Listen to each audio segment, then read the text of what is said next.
I just watched this hour-and-a-half long YouTube video titled 5 Popular Arguments for the Shroud of Turin Debunked, featuring Hugh Ferry, on the YouTube channel called Reasons to Doubt. And I'm going to summarize it for you much quicker than an hour and a half.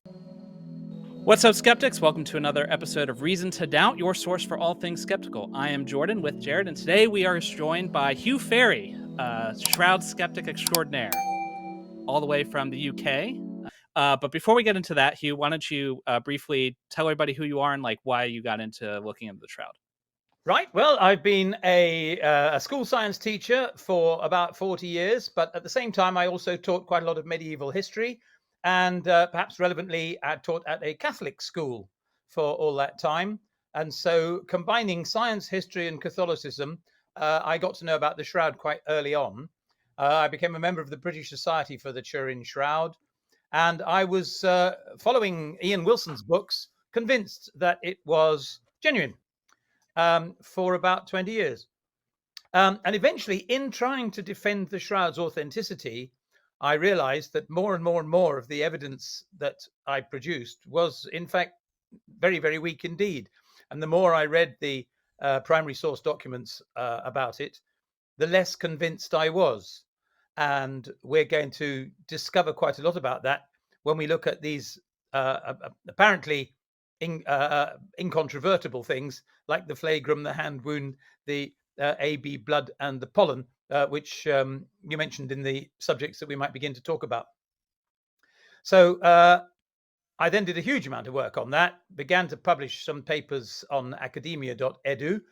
And although at that time I was always fairly obviously skeptical, somebody very enlightened suggested that I take over the editorship of the newsletter of the British Society for the Turin Shroud, which in those days didn't mean the British Society in favour of the authenticity of the Turin Shroud. It just meant the British Society for the study of the Turin Shroud. Then, feeling that I ought to be properly qualified, I did the postgraduate certificate in shroud studies at a university in Rome, and passed that. So now I've become everyone's resident skeptic. I think I've taken over from Joe Nickel, who was the world's sort of favorite skeptic, but he's quite old now and tends to go back to old researches that he's done, whereas my researches are continuous and ongoing. Right up to, you'll be delighted to know, about 2 or 3 hours ago. Because we are a show dedicated to skepticism, I just want to highlight, you're a believer, right? You're a Christian? I'm a Christian. Yes, I believe in the resurrection. I believe that Jesus existed and died, and then people saw him after he died.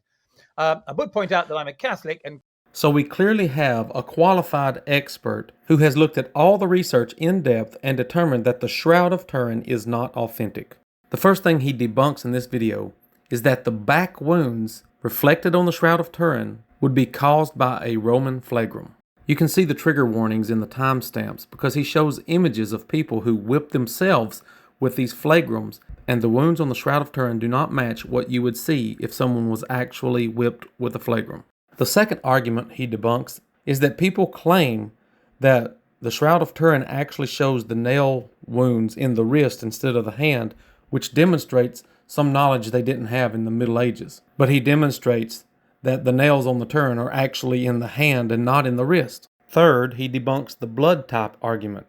Believers say that the shroud has AB blood, but he demonstrates how plants would give you the same result, and the testing they used would give false positives, specifically for AB type blood. Fourth, he debunks the claim that the pollen on the shroud could have only come from Jerusalem. And let me share with you a quote from a pollen expert. A few years ago, I was asked to examine the original pollen preparations from the Turin Shroud. I can say unequivocally that one could never say that what was retrieved was exclusive to Jerusalem. Furthermore, the panological methods and interpretations were just silly and substandard. Fifthly and finally, he demonstrates that the limestone found on the shroud was not exclusive to Jerusalem. In fact, he shows that the limestone found was more closely associated with limestone in Paris. People go on and say how much research has been done on the shroud. And the fact is that I find that a little bit's been done, but no one has questioned it. No one's done more research except myself. And I'm quite stunned at finding over and over again. I look at a paper and I go, yeah, but this doesn't say what you think it says. The conclusion is there are a lot of people that want you to believe that the Shroud of Turin is actually Jesus' burial cloth. And they will deliberately pass off bad research as reliable research.